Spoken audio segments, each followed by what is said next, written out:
Awesome. Well, it is 3 o'clock on the dot here. Well, Monica, I gotta make you the host here. All right, good. Here you go. You're it. All right, well, I'm going to go ahead and share my screen. We'll get this keynote presentation up there. And I'm going to open the chat on my screen too. So if you can just let me know, I know some of you found the chat already and shared where you're joining from today, from Australia, Romania, California, Ohio, all over. But if you can just let me know in the chat that you can see me, you can hear me, you can see my screen, it'll let me know for sure that we are good to go and ready to get started. Awesome. Great, great. Thank you, those of you jumping in. More folks sharing where they're from today, from Finland and Pennsylvania, New Jersey and Michigan. Awesome. All right. Well, thanks everyone for that quick thumbs up, virtual thumbs up, if you will, for me. If we haven't met before, my name is Monica Burns. I'm an ed tech and curriculum consultant, a book creator, author, and ambassador, and really excited to join you here today for this session using Book Creator in special education. Now, if you're with us live today, just know that this is being recorded. It'll be shared out on Book Creator's awesome YouTube channel. If you don't already subscribe to their YouTube channel, I highly recommend it because they post so many great free resources for educators right there. So know that if you've got to step out for a minute or I move through something and you want to come back and take a look a week or so from now, it'll be there waiting for you. But welcome to today's session. As I mentioned, we're going to talk about Book Creator in the special education classroom together, and that'll be our big focus for today. Now, I am a huge fan of Book Creator. It's my go-to, one of my go-to open-ended creation tools. I love it. It's so flexible. There's so much that you can do here within Book Creator. It's just an absolute favorite. And so I put my Instagram, my @ClassTechTips there in the chat. Book Creator is on Instagram and Twitter and all the places. So if you are snapping pictures during today's session or taking a screenshot or want to share a takeaway from today, feel free to jump into your favorite social media platform and post about your ideas and what you're most excited about. So today, we're going to talk about a few things related to Book Creator in a special education environment, especially looking at ways to support students, whether you have a group of students, an individual student, right, or you're making some accommodations for different students. So we're going to do a quick overview of Book Creator. We're going to spotlight some of the features that may be useful if you are working with students with special needs as both consumers of content and creators of content. We'll talk a bit about student voice and choice and what that looks like in a creative classroom and how you can support differentiation and simplifying learning experiences for students. Now, if you haven't already taken a look at some of the remote learning resources from Book Creator and you are working in a remote learning environment, you can make sure to check out some of the ebooks and resources that are in the Book Creators library. We're going to share some of those favorites too. And I love those of you jumping in the chat, sharing all the reasons you love Book Creator too. There's opportunities for collaboration, which might be useful if you're in a remote learning environment. Plenty of extra webinars like today, many pre-recorded ones hosted on Book Creators YouTube channel. And because we are doing this today together in December of 2020, we'll talk a little bit about a workflow that might be useful if you are supporting learners at a distance. So as we get ready to jump in, I'm curious, and I hope you can tell us there in the chat today, how familiar are you with Book Creator? Are you a super user checking out Book Creator all the time, using it all the time with your students or with your colleagues? Are you brand new to Book Creator, just trying it out a little bit? Or maybe this is your first time. Maybe you've heard of Book Creator and signed up today so that you can learn a little bit more about it. Let us know in the chat there. It'll help me make sure I'm giving you some relevant examples and pointing you towards resources. So it looks like there's some folks that have used a lot of Book Creator a lot before and others who are total beginners. So don't worry as we dive into this content today. If I move through anything a little bit, too quick, or you have a clarifying question, you've got the chat there. If I don't catch your question, John from Book Creator is here and he will put in some links and resources and extra things that might be useful. And of course, Book Creator hosts lots of webinars and they even have a getting started webinar. So that might be one that you want to check out too. But I'm confident you will leave here today with lots of ideas, whether you are a newbie to Book Creator, as some of you said you were, or that you've spent a lot of time inside of this fantastic open-ended creation tool. So just a quick overview, as I mentioned, and love using that term, open-ended creation tool. Book Creator is a blank canvas. You can do so much inside of this space with students. Although there's an iOS app that is wonderful, I'm going to be with you on the Chrome web browser today, showing off lots of favorites. Students and teachers can create all sorts of books. You're going to see some examples, and I'm hoping to get you inside of Book Creator today and creating alongside with me as well. And of course, Book Creator provides a super simple way to make interactive pages with voice, text, video, images, and more. So we'll talk today about how Book Creator can be used with students of all ages. We'll look together at how you can create a library for students, invite them in, and get them making and creating, which is what I hope you will do with us while you are here together. And there's just so many reasons why this might be a compelling tool to add to your ed tech tool belt. If you haven't spent time in here already, I'm confident you're going to have your wheels spinning with some Book Creator friendly ideas before the end of this session. So of course, there's plenty of ways to use Book Creator. We are looking together today with a special education lens and some of the core features and special activities that might be useful in your particular learning environment. But you can use Book Creator for digital portfolios, poetry books, step-by-step guides, comics, science reports, learning journals, you name it, super duper flexible. Now, some of the key features that you might want to just take a moment to think about, in particular to our population of students we're focused in on today, there are some key features for creators and consumers to consider. So you're going to see me point out some features, including some font choices, some shape and organization choices, use of captions and transcripts and read to me options within here that may be helpful for your group of students. We'll look at options that you might want to provide your students to help differentiate the learning experience, especially if you're working with students with a variety of needs. This will allow you to give some choice for students so that every student has a way to share their learning that is just right for them, with that bonus of all being in the same space together. So I'd like to hear it from you, and you can let me know in the chat, are there some ways that you are currently supporting students with special needs?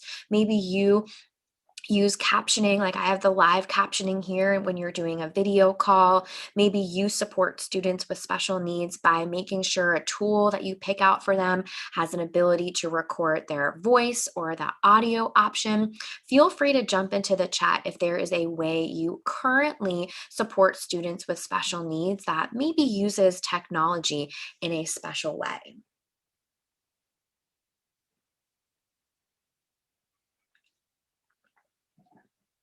So I see that Karen mentioned captioning, Jolyn mentioned audio paired with text using all images. Yeah, you'll see us point out some of these features together and take a look at them together in Book Creator today. I always have or I try my best, I should say, to have as much as possible my Google live captioning going on in the background here, and the similar technology is used right from within side of Book Creator to make all of this happen. So Karen mentioned the read to me feature here as well. I'm using lots of audio and text and different types of communication devices. So you'll see as we go through today that we'll point out some specific features that you may want to just pay a little bit more attention to if you haven't checked them out just yet, because you probably will see a benefit for your students, right? Of course, with a variety of needs, even as we talk today on the call. So one thing I want to point out to you as we get ready to jump in if that you are using Book Creator outside of the classroom, so in a distance or remote or hybrid learning experience, you're going to watch me today do something with us here on the webinar that you might decide to do with your students or families if you are setting up families as well. So today you might decide to set up a teacher account. You'll see me in my teacher account area.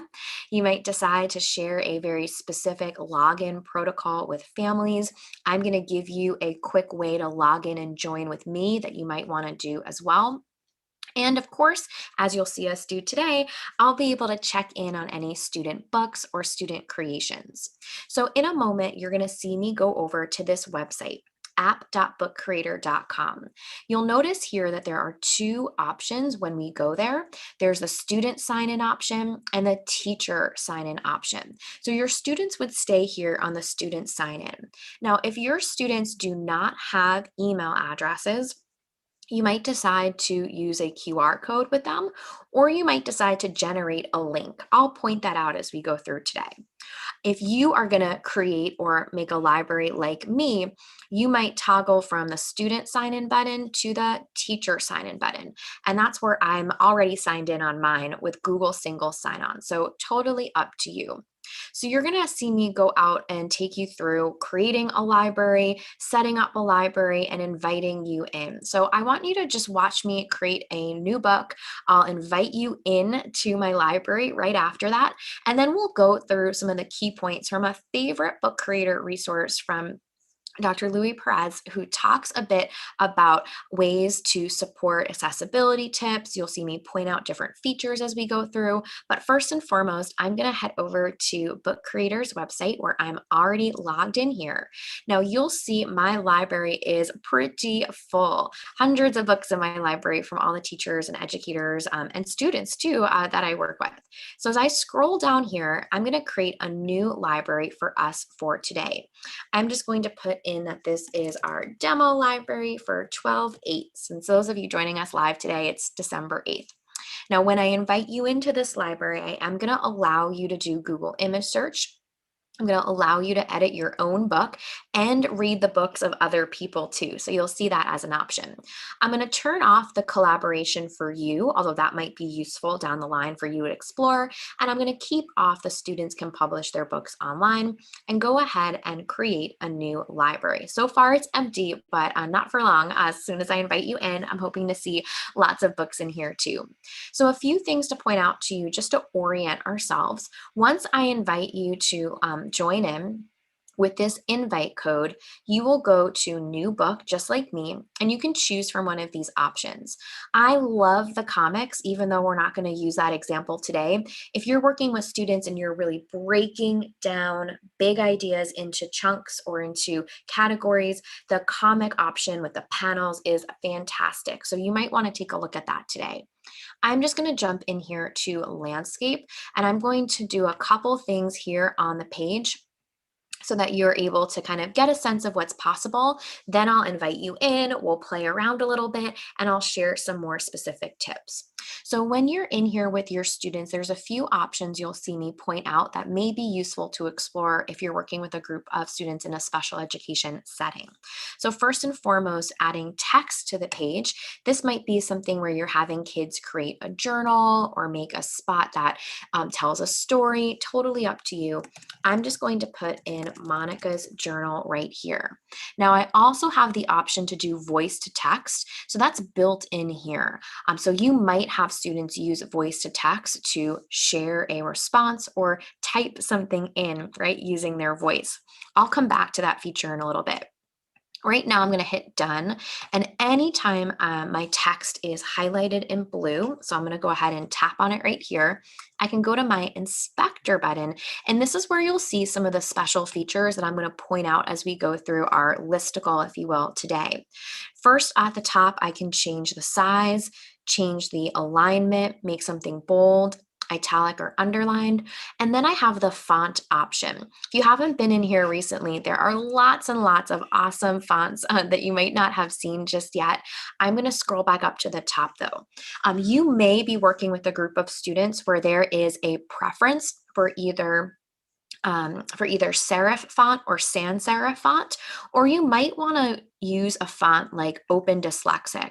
I love this font. It's not like a magic thing for students with dyslexia, but if you are working with students with dyslexia, they might benefit from seeing this font or using this font. So you can try it out if you haven't with your group before. It might be something that's already written into an individual plan for students and part of an accommodation you're already exploring with a particular or with a larger group of students. As you can see here, the text is sort of weighted at the bottom, which brings the text down on that way. When I pop back over here, I also have the ability to change colors and change backgrounds. If you are working with students that have a preference for the way that text is organized or have a certain color palette that you're working with them, you might decide to bring this into your own conversations with them or your own creations for them. For example, you might have students that respond better to text that's in a certain color, or you might have students that would want text to be on a background. So I could actually go to the background and choose a background like this and set up the text this way too. So you might have particular norms you're already exploring with students depending on particular accommodations or special needs that they have. And this is the way to format the text this way. When I come back out here and I go to my plus sign, you saw me already add text, right? I can also do the voice to text that I mentioned. So imagine this is a journal entry or an introductory page. I'm going to go ahead and press the voice to text. Sometimes it gets a little funky with my captions in case that goes away. This is my journal. You can read all about my accomplishments this year. So I'm going to go ahead and hit pause there, and I'm going to turn my closed captioning back on behind the scenes there. And this looks pretty good. I don't have to make any changes. So I'm going to go ahead and hit done. And now I've got this right below here on the page. Let's head back over to the plus sign. Yeah, it's a big, I see some folks mentioning in the chat, yeah, that voice of text is wonderful. And I have to tell you, it works, it's really consistent in terms of capturing, and it's an easy edit also if you needed to make an edit. So the plus sign here, I've got a few more options. You saw me use text. I also have the record button. So let's just record exactly what I said there and make an audio button for it. This is my journal. You can read all about my accomplishments this year. I'm going to go ahead and hit stop recording and use the recording. Now, if you haven't been inside of Book Creator recently, you might not know about this. It's not brand new, but it's newer.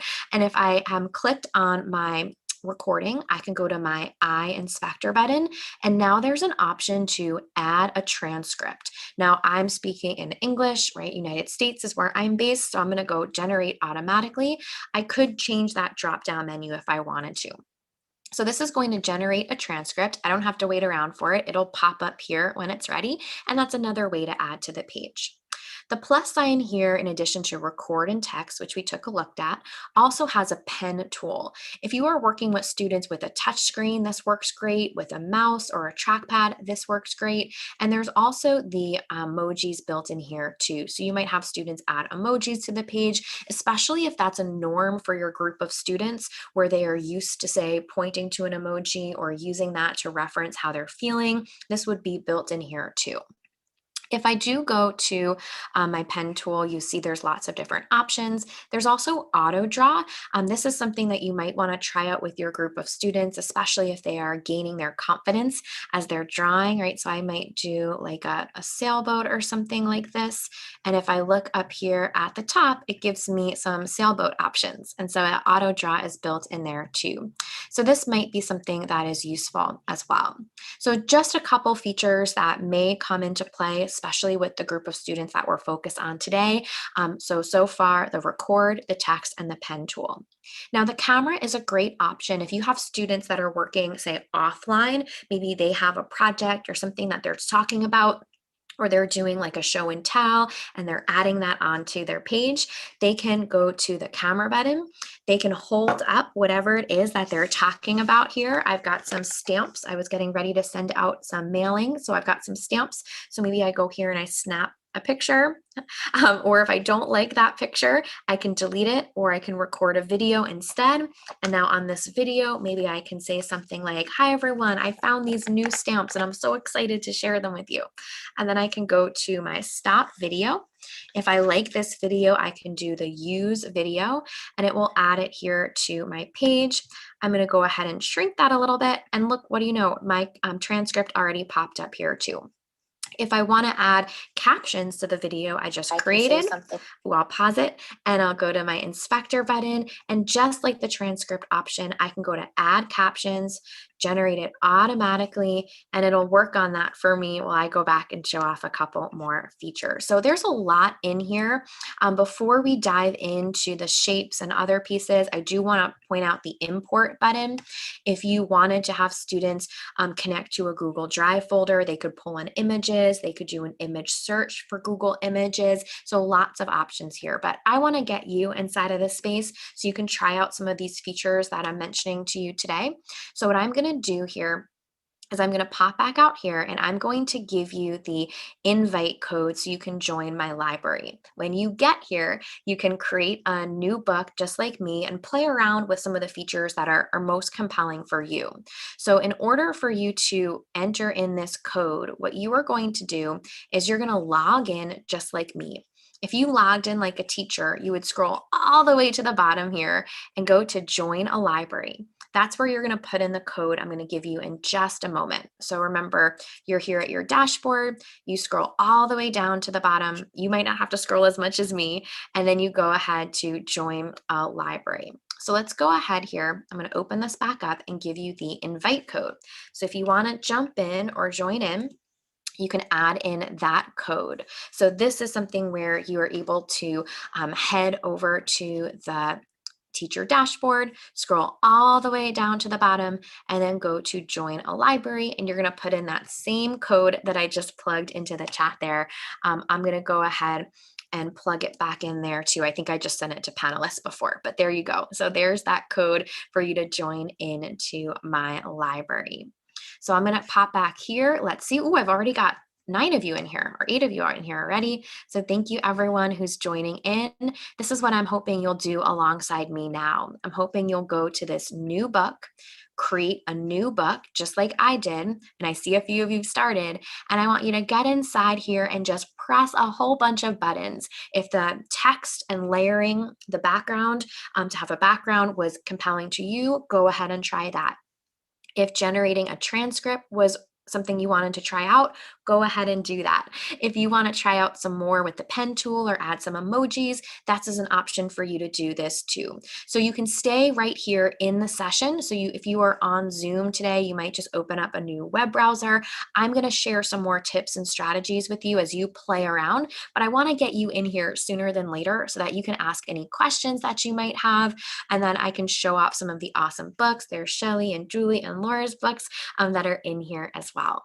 So I'm going to jump back over to my slide deck. At this point, I'm hoping that you will jump in with me, sign in, and create a new book. I'll put that code in there again if you want to jump in. And if you have any questions, go ahead and place it right back there into the chat. So Louis Perez is a fellow book creator ambassador and fellow Apple Distinguished Educator, and he has a blog post on Book Creators website. I'm going to go ahead and put the long link right here into the chat for you. That includes lots of great tips that I wanted to point out for you, and then make some more kind of book creator connections as we go through. So a few things to consider.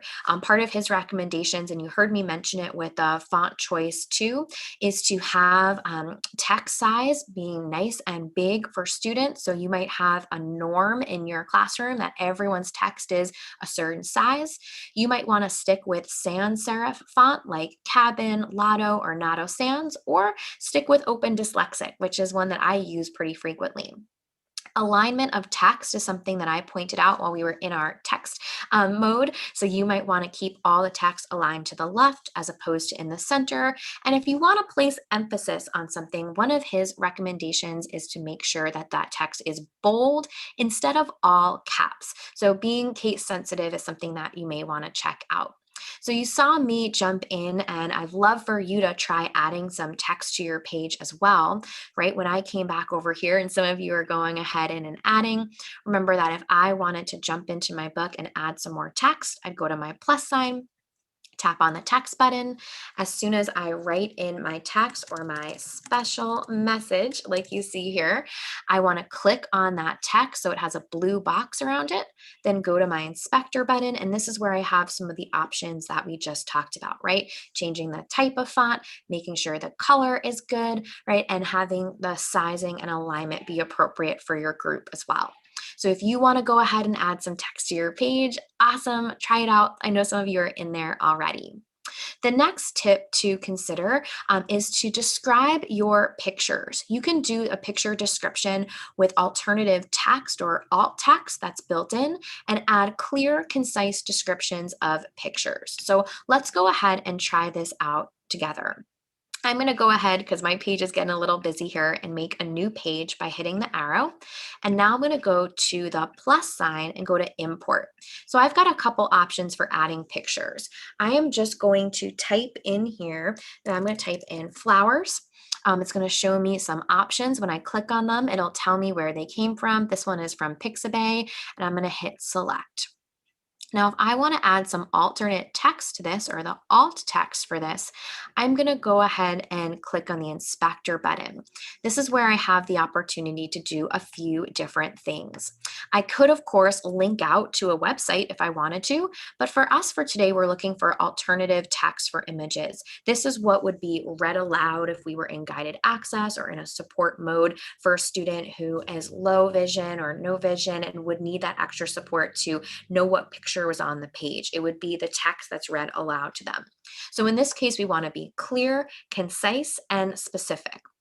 So you can go ahead and add in right here, right, what we see in this picture. So I might say something like pink flower with pink center and blue background, and add that here. So when I add that in here and I go back to my inspector, you'll see that the accessibility or the alt text is added in here. So this is a way to add that to any images that you add to the page. You might want to make a commitment with your group that you are only adding a certain number of images to each page, or each page has a different or new image too. So that's something that you might want to try out as well. I love, as I'm talking to you here, seeing some of the conversation in the chat. What a great tip, John, about cropping photos within the comic feature. So that's definitely a favorite too. So let's keep moving down and talk about a few more things that you might want to explore. You saw me add that same picture here while I was showing you that example. So if you want to try adding an image, you can do that too. All you have to do is click, hit the I inspector button, and that will allow you to add that alternate text. The next tip on this list is to create hyperlinks. So instead of just linking one word, using a descriptive phrase like click here or learn more about this is a great way for students to understand that this is a place where they can go out and add more information. So let me show you how you can go ahead and do that. You see it here in this demo or this screenshot, but I'm going to do it live for you here. So let's go ahead and make a new page. I'm going to pop back up over here. And I might go to my plus sign, my import again. I might now add a picture like you saw in my demo there of polar bears. Let's go ahead and add one of these polar bear pictures to the page. Now, if I wanted students to learn more about this, I could go to my inspector button and link this hyperlink to polarbears.com or someplace with more information. But you might find that it's more useful for your students to go to the plus sign here, head to text, and then type in exactly what you want them to do. So you might say something like, learn more about polar bears on this website. So you can see today as we're going through, I'm kind of jumping between features that would be useful for kids as consumers and for them as creators. So all pieces of the pie for you to pull in for your conversation. So I can go ahead and put a link here, and this is where I would put that web address. So maybe it is polarbears.org, hit save, and now this here, when I hit done, will be linkable text, right? So I can click on it and it will take it out as well. So if you wanted to just have the background, I see Dr. Voss mentioned about just getting rid of the background. A couple things that you might decide to do when you go to the plus sign and you go to import. There's no way to crop around there, but one thing that I found really useful when searching for pictures is adding PNG. A PNG file is not all the time, but often has a transparent background. So if I typed in something like alien PNG, I would get one of these aliens, right, that I could add onto the page that typically has a transparent background. Not all the time, but let's see. So this one had a white background behind it. But so that's something that you might want to, just play around with. So you can try, and I don't have one in my back pocket to show with you that I know works. Let's try this with flower and PNG. Sometimes that will have it so that the background is removed. Again, not all the time, but there we go, right? So this one has it too. So that's something that you might want to consider as well. If you have music that you want to add in, I heard someone say that, and yeah, I see a couple extra remove background tools popping in there too. So that totally works. If you wanted to add music here, you would go to the plus sign, import, and you would get that music file from wherever you have it saved. So if you wanted music to play in the background or students to listen to music, you could go to the file button and grab that MP3 file from your computer, or you would go to Drive, or of course you could link out to it as well. So that's something that you can do too. And Kara mentioned searching with the word transparent. Yeah, that'll work also. So that's another option too. If you have a video from YouTube or music that's saved on YouTube, you could go and do a few different things. You probably would want to, which is be my favorite, is import and embed, and then add the YouTube embed code here. That way you get a nice little thumbnail. But of course, you could link text out and say, click here to listen if you wanted to as well. John just shared a great article, support article around embedding that might be useful too. Monica, can I jump in here real quick?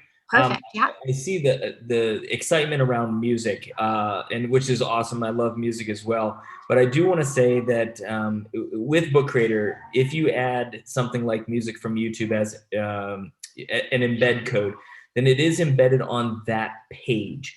I think what everybody wants is Okay. like background music that just Mhm. stays with the whole book. That is not a feature available.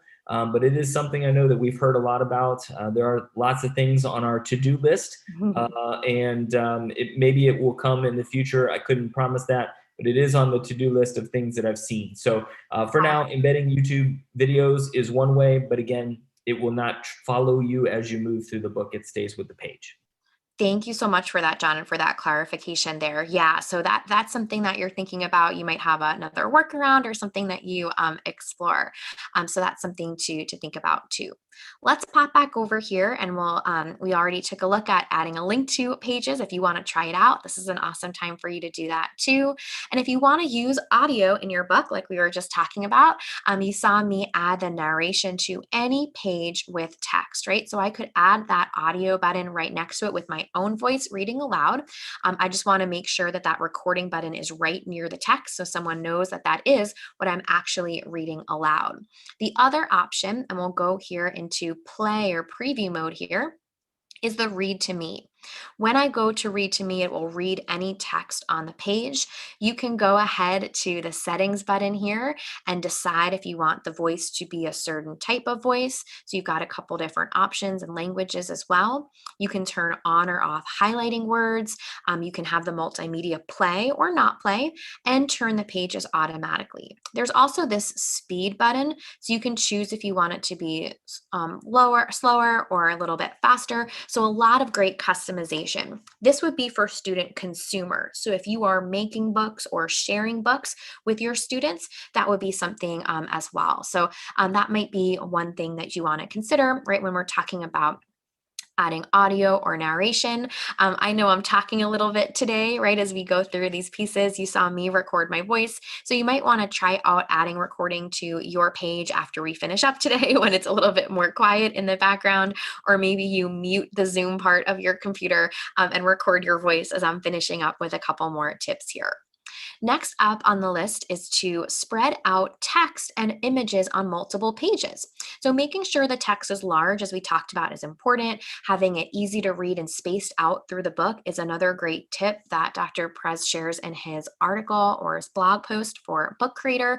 You notice here on mine that I put just one single picture right on each page. I added in a little rose as the example, but trying to keep it simplified so that content is spaced out can also help with students who may be working through page by page on their own or using an assistive device to work through the pages.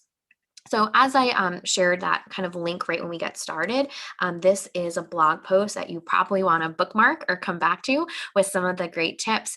And if you want to follow along on Twitter, you can see his Twitter profile right there as well. So it's someone who's wonderful to follow there too. So as we think through some ways to differentiate tasks for students, so especially if you're working with a group with many different needs in a classroom, you might decide to create tiered tasks to model different ways to share information so kids have choice of recording their voice or using voice to text or typing out their responses. So all of those are options. I know that I've spent time in elementary classrooms not that long ago. Actually, I would say the very beginning of this year, pre-school closures, I guess it was the end of January or early February, I was working with a group of fourth graders and we gave them lots of choices. There wasn't one way for them to make their book, right? They could pick and choose what they wanted to do. So you might decide that you give students the option to add voice recordings to their page instead of or in addition to a paragraph or sentence. You might encourage students to use annotation like labeling. So that might be something that you want to do. Or you might encourage them to incorporate more emojis as well. So, lots of ways to do this with your group. You might also want to encourage students to think about the Read to Me feature as they are making their own book, right? Or using the Read to Me feature as well. So, that might be something that you want to just incorporate into your kind of norms as you are working through this with students. So, having that Read to Me, like you saw, gives lots of options for students, and you can really customize that experience as well. Now, today you saw me go through and show off some of the transcription and captioning options. There's multi-language transcripts available here within Book Creator. So although we're not talking specifically about English language learners or populations of multilingual students, right, that might be something that resonates with you for today. Or you might decide that you want to focus in on more video and voice recording and make this a norm within your group. So all of these are things that you may want to consider. So I'm going to jump back out here to this library and show you a couple more things. So for you today, look at everyone jumping in here and creating all these awesome books, right? So you can go ahead in here, right, and keep working and try out some of these features. I see some of you are playing around with the transparent background pictures too. These look awesome, right? Love it. So as you are in here working with your group of students, there's a few settings options that may be worth coming back to or taking a look at. Now, today when we got started, I went in here and turned off collaboration so that it would be something that I was doing or I was in charge of as the teacher or having this control of the dashboard. Collaboration is a paid feature and it is awesome. I've had students work right in other parts of the classroom, right, together. So you can do that remotely or when you're physically together. I can also go here. I think I saw a question about changing the library name. I would do that right here in my settings. So I could add in that .20 and you'll see it pop up on the corner there when I come out of here too. If I go over here to my little avatar, there's also the option for student logins. What this would allow you to do is make a list of student names. You can see some of mine here that I've been working on. These are my demo names, right? I can grab a link or I could grab a QR code so I could download all of them or print all of them. And this would be a workaround for students that might not have an email address. So all things that you might want to consider as you are kind of building out your plan for using this tool with your group of students. So as a teacher, I can click on anyone's books. I can go in there. I can add my voice if I wanted to, and maybe add a voice feedback or voice recording. So as we're looking at these features today, and I'm going to just scroll back to my book here, right? there's a couple considerations. You might bring in one of these features that we've looked at so far. So if I go to the plus sign, you might use the recording not to add to the page, but to add feedback. So especially if you know that your students would benefit from hearing your voice or you're giving feedback that way, you might want to include that as well. So before we finish up here today, feel free to put in any lingering questions that you have into the chat area. I'm going to take a peek at that again in just a moment, but I want to make sure that you have an opportunity to share as well. So if you have any questions, plug them into the chat area, but I'm also curious, and there might be some other folks on the line that benefit from hearing from you too. How will you use Book Creator with your students this school year? Was there a feature that jumped out for you? Was there a special activity idea that maybe is coming to mind? Go ahead and jump in the chat there and feel free to plug any questions in that you have as well. Monica, I'm going to jump in here real quick. I saw a question about pricing. It's easier just to say it than it is to write it out. Free version, you get 40 books. Next up, 180 books, and that is $60 per year. And then there's a 1,000 book plan that gives you unlimited libraries for $120 per year. And then I did see a question in it that just said, for students who need to hear see directions a few times. I'm not sure if that was a question or if that was just a fun statement. Oh, I think we were answering your question. Cool. Mhm. Great. So a couple resources, and feel free to keep plugging into the chat area any ways that you're thinking about this. I know Carla mentioned about the translating feature, right? So being able to have transcripts in multiple languages is really awesome. If your record button is being funky, it might be more of a browser issue. So sometimes browsers will ask for permission to use microphone. And if you're like me, you always say like no to anything that pops up. And then I go, oh no, because I did want to say yes to that. So you just want to go into your browser settings and make sure the permission is set up for that as well. Monica, if I could jump in here real quick again, Please do. just going back to the whole paid thing. The question was, where did the $5 a month go? It's still there. So if you want to choose to pay for your plan by the month, you can. If not, then you can pay for it by the year. Awesome. Thank you for that clarification there. And so keep the questions coming in, keep sharing ways that you might use it. I do want to point out to you that there is an awesome Facebook group for book creator teachers. I am a member. All you have to do is go to your Facebook account and type in book creator teachers at the top, and you'll find the group. It'll be the first thing I'm sure that pops up. Or if you are here in your dashboard area and you go to the Learn, you'll see there's all sorts of extra resources and links to different things. And you can find some different pieces in here that might be useful as well, including the Facebook group link in there too. And then there's lots of free ebooks. So if you are looking for more ideas that are more content area specific, you can go ahead and jump in there and check those out. This is a free ebook by Rosie McClellan about using Book Creator to differentiate learning. So that might be something that is particularly of interest to our group together today. So let's go ahead and see what other questions popped in. So if you have a partner teacher or you have a co-teacher, you can actually go to your library. So I'm going to open up the library from today, and they have to have joined the library almost like a student, and then you can go to add a co-teacher. And so you would do that by clicking on the three dots next to whoever your new person's going to be, and a co-teacher.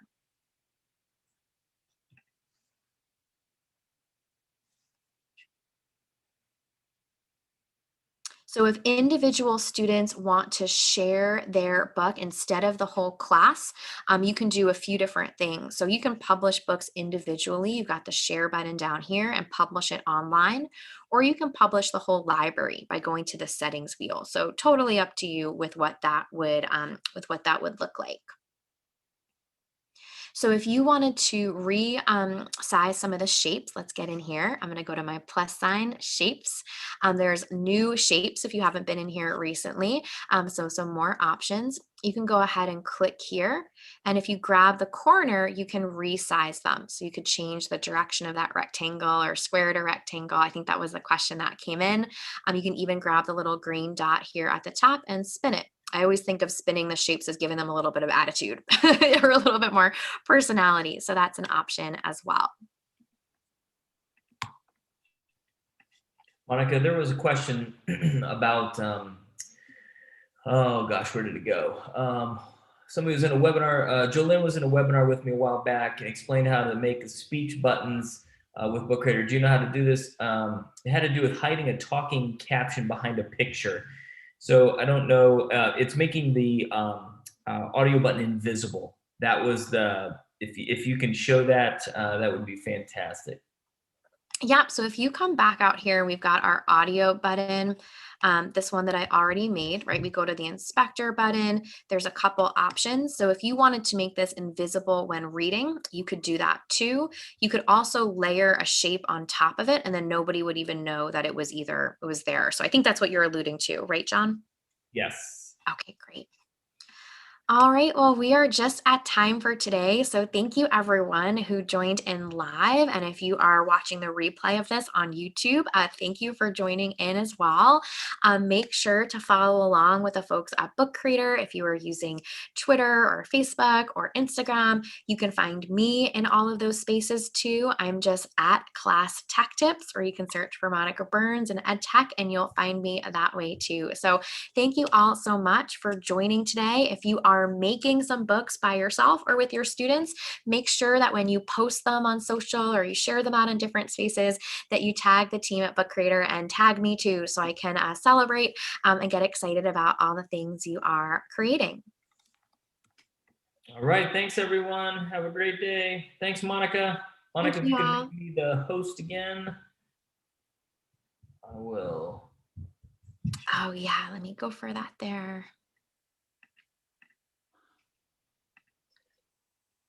And I did see a question here about the iPad app. So if the teacher subscribes, the iPad app and the online version, completely different entities. So it's really the best way to think about it. If you pay for the online version, your students can use iPads, but they're going to have to use it on Safari. There is no way on the iPad app to log in to a teacher library. So the best way, honestly, to think about the iPad app and the online version is to not think about them together. Just they're totally separate entities. And then as Dr. Janice send a PDF to a printer so they can have their books in hand. Sure, you can download the PDF of a book and print it out on your own. Absolutely.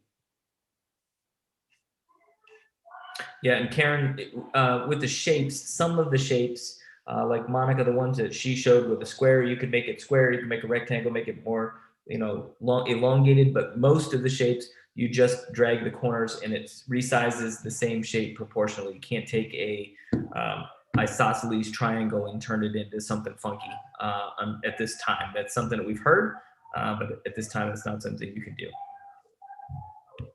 All right. All right, thanks so much.